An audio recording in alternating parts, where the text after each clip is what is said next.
Mr. Gowdy, do you remember Parliamentary inquiry. The time is controlled by the gentleman from Parliamentary inquiry. A parliamentary inquiry is Mr. not Bannon in order wouldn't answer your when the questions gentleman under subpoena, from Mr. South Bannon. Carolina controls the time. Agent Strzok, just so the record's clear, because it's been a little while, I didn't ask you the content of those interviews. I didn't ask you the names of who you interviewed. I asked you whether or not you interviewed anyone from July the 31st until August the 8th. And I find it interesting that the FBI will tell us no interviews were conducted before July 31st. That apparently doesn't impact an ongoing probe. But between July 31st and August 8th, it does. Here's the good news. I already know the answer to it. I went and looked at the file. The first interview that I can find is on August the 11th of 2016, which is 11 days after it began, which makes me wonder, on August the 6th, so you hadn't interviewed anyone, you're investigating this alleged Russian collusion with the Trump campaign. You're the lead investigator. You originated the investigation. You're the point of contact. You drafted the document. And here you are before you've interviewed a single solitary witness saying F Trump. Then that same day, your colleague, Lisa Page, wrote, "Maybe you're meant to protect the country from that menace."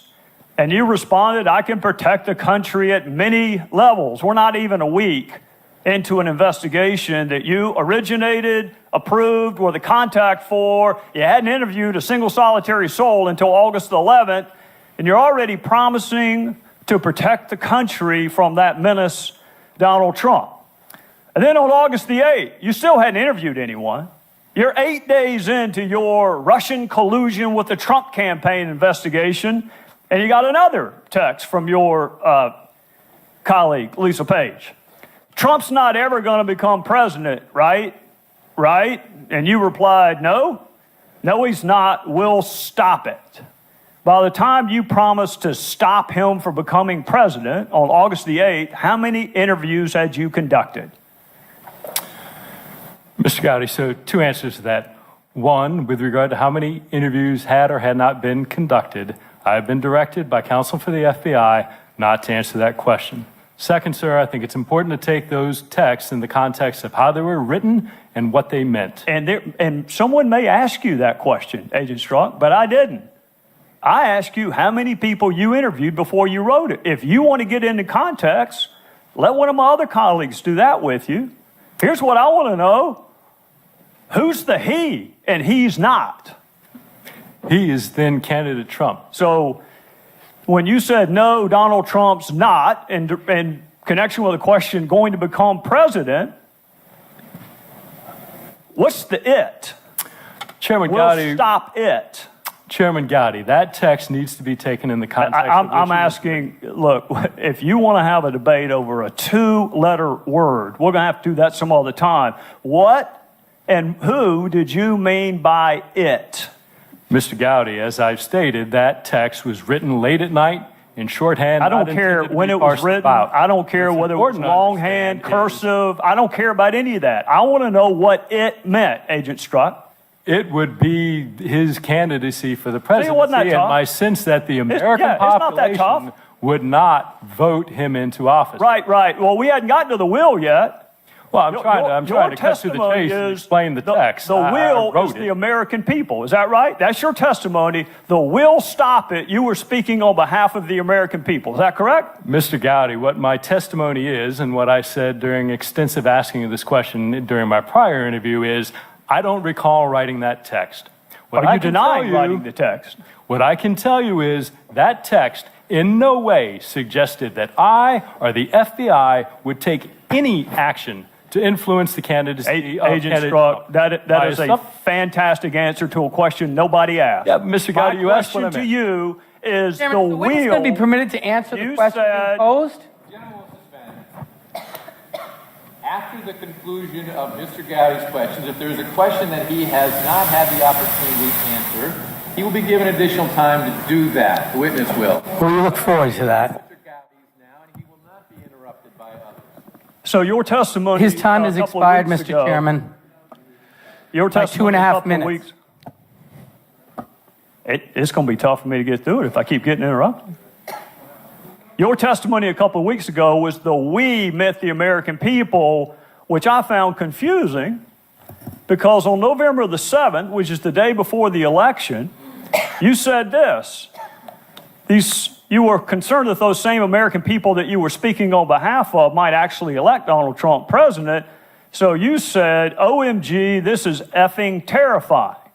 I think we know what effing means.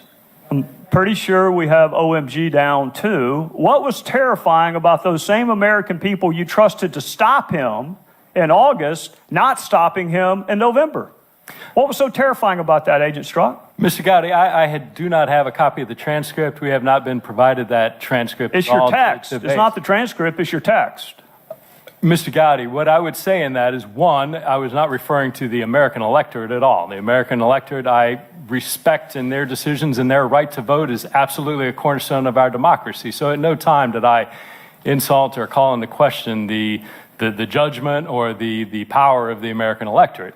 What I was expressing in that text is my personal belief and my personal sense of how I saw and what I believed in the potential upcoming administration. And see, that's what I find so confounding, because in August you blamed the "we" on the American people, that the American people would stop it, because you don't want it to be you and Lisa Page. Mr. Chairman, you don't want it to be the FBI. Are we not given 5 minutes to answer questions? We have indulged this harassment 9 minutes. The chair, Judiciary and the Oversight Committee.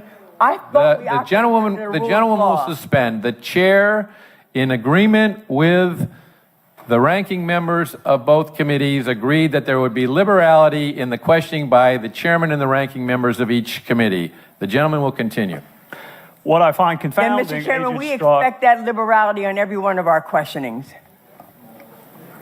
What I find confounding, Agent Strzok, is you were counting on the American people. That was the "we" you referenced in August when you said, "we'll stop it."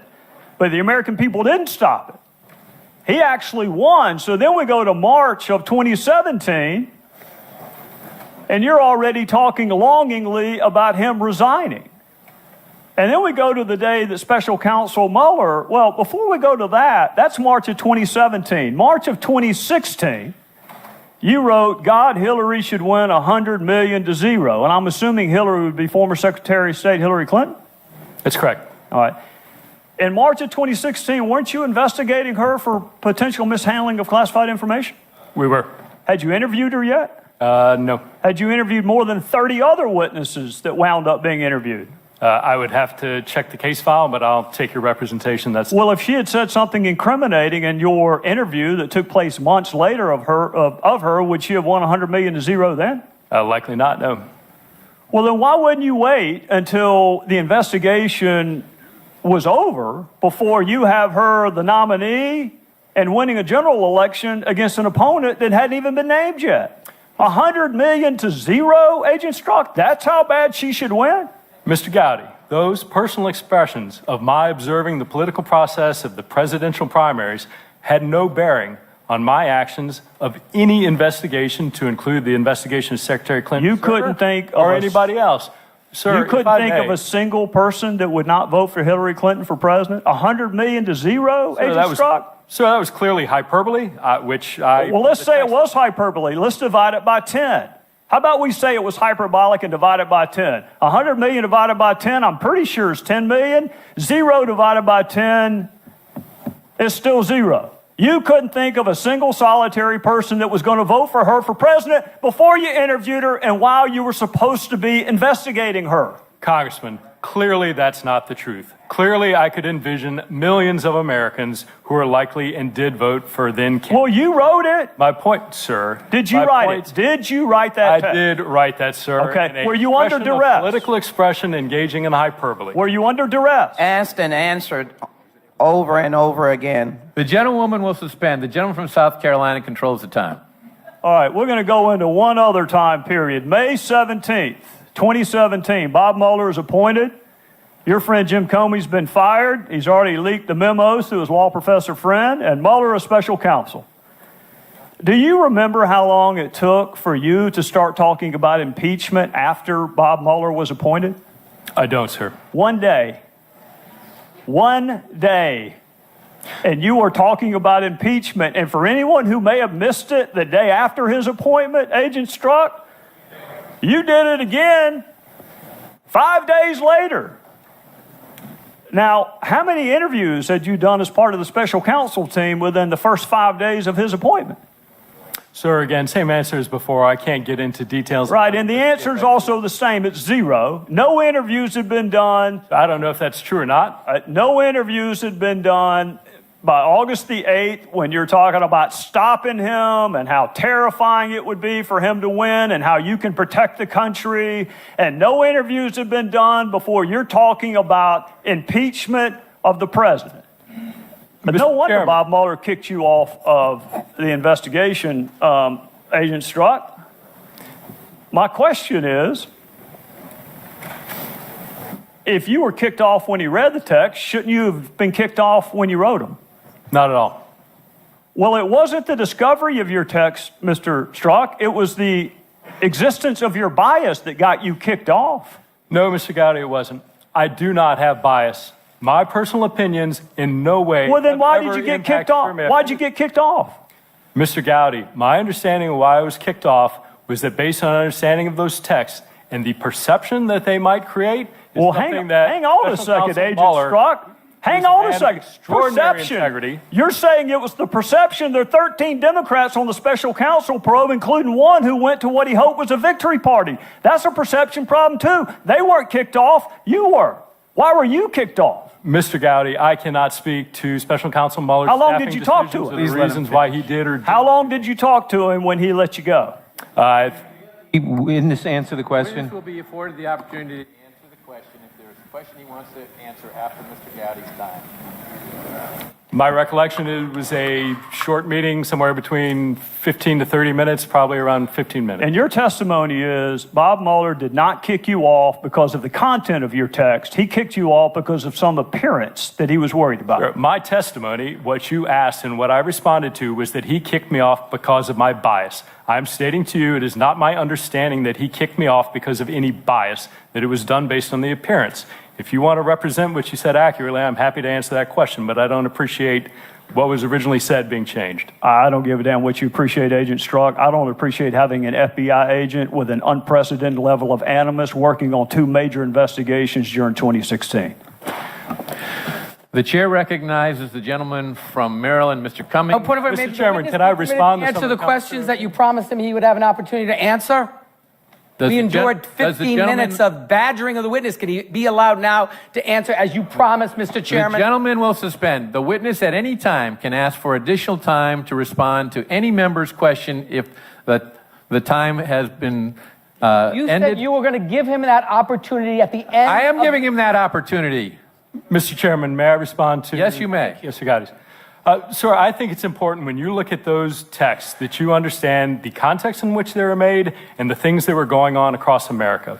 In terms of the text that we will stop it, you need to understand that that was written late at night, off the cuff, and it was in response to a series of events that included then candidate Trump insulting the immigrant family of a fallen war hero.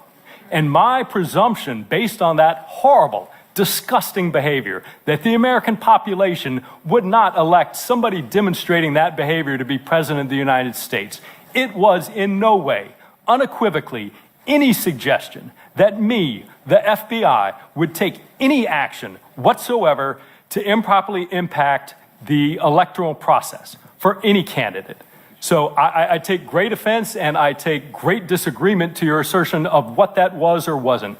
As to the 100 million to 1, that was clearly a statement made in jest and using hyperbole. I, of course, recognize that millions of Americans were likely to vote for candidate Trump. I acknowledge that is absolutely their right. That is what makes our democracy such a vibrant process that it is. But to suggest somehow that we can parse down the words of shorthand textual conversations like there's some contract for a car is simply not consistent with my or most people's use of text messaging. I can assure you, Mr. Chairman, at no time in any of these texts did those personal beliefs ever enter into the realm of any action I took. Furthermore, This isn't just me sitting here telling you, you don't have to take my word for it. At every step, at every investigative decision, there are multiple layers of people above me, the assistant director, executive assistant director, deputy director, and director of the FBI, and multiple layers of people below me, section chiefs, supervisors, unit chiefs, case agents, and analysts, all of whom were involved in all of these decisions. They would not tolerate any improper behavior in me any more than I would tolerate it in them. That is who we are as the FBI. And the suggestion that I, in some dark chamber somewhere in the FBI, would somehow cast aside all of these procedures, all of these safeguards, and somehow be able to do this is astounding to me. It simply couldn't happen. And the proposition that that is going on, that it might occur anywhere in the FBI, deeply corrodes what the FBI is in American society, the effectiveness of their mission, and it is deeply destructive. Mr. Chairman, I have a motion. I have a Rule 11 motion, Mr. Chairman, Clause 2.